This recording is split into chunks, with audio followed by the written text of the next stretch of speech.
পড়াশোনা বা চাকরি করতে আমরা অনেকেই রয়েছি নিজ গ্রামের বাইরে যে ভোটার হয়েছি। এখন আমরা নিজ গ্রামে চলে এসেছি, কিন্তু ভোটার আইডি কার্ডটি কীভাবে কী করব বুঝতেছেন না। তাদের জন্য আজকের এই ভিডিওতে দেখাবো কিভাবে ভোটার আইডি কার্ড ট্রান্সফার করতে হয়। তাই স্কিপ না করে সম্পূর্ণ ভিডিওটি দেখার অনুরোধ রইল। জাতীয় পরিচয়পত্রের ঠিকানা পরিবর্তন করার জন্য অনলাইনে আবেদন করা যায় না। ঠিকানা পরিবর্তন করার জন্য ভোটার এলাকা স্থানান্তর ফর্ম পূরণ করে নির্বাচন অফিসে জমা দিতে হয়। এই ঠিকানা পরিবর্তন ফর্মকে 13 নম্বর ফর্ম বলা হয়। তো চলেন দেখিয়ে দেই কিভাবে 13 নম্বর ফর্মটি পূরণ করতে হয়। এইটি হলো 13 নম্বর ফর্ম।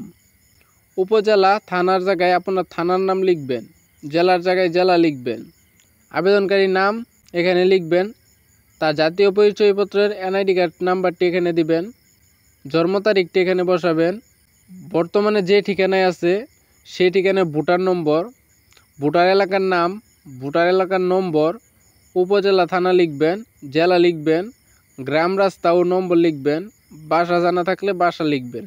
আপনি যে এলাকায় আসতে চাচ্ছেন সে এলাকার জেলা উপজেলা লিখবেন, ইউনিয়ন বা সিটি কর্পোরেশন তা লিখবেন, ওয়ার্ড নাম্বার লিখবেন, ভোটার এলাকার নাম, ভোটার এলাকার নম্বর, গ্রাম লিখবেন, বাসার নাম্বার জানা থাকলে বাসা নাম্বার লিখবেন, টেলিফোন মোবাইল ফোন নম্বর দিবেন, ডাকঘর জানা থাকলে ডাকঘর দিবেন, পোস্ট কোড লিখবেন। এখানে 5 নম্বর ক্রমিকে বর্ণিত ঠিকানায় যে সময় হইতে অবস্থান করতেছেন, এটার মানে হলো আপনি যে এলাকার কার্ডটি ট্রান্সফার করতে চাচ্ছেন সে এলাকায় কতদিন যাবৎ অবস্থান করতেছেন তা লিখবেন।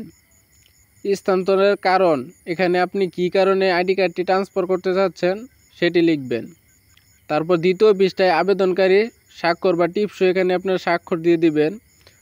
সব কিছু লেখা শেষ হলে এটি চেক করে নেবেন কোনো ভুল হয়েছে কিনা। এই কাগজটি নিয়ে আপনি যে এলাকাতে ট্রান্সফার হয়ে আসতে চাচ্ছেন সেই উপজেলায় নির্বাচন অফিসে কাগজটি জমা দিয়ে আসবেন। আশা করি আপনার ভোটার আইডি কার্ডটি 1 মাসের মধ্যে ট্রান্সফার হয়ে চলে আসবে। আমার এই ভিডিওটি দেখে আপনার একটুও যদি উপকার হয়ে থাকে তাহলে চ্যানেলটি সাবস্ক্রাইব করবেন আর লাইক কমেন্ট শেয়ার দিয়ে ভিডিও করার উৎসাহ করবেন। ধন্যবাদ।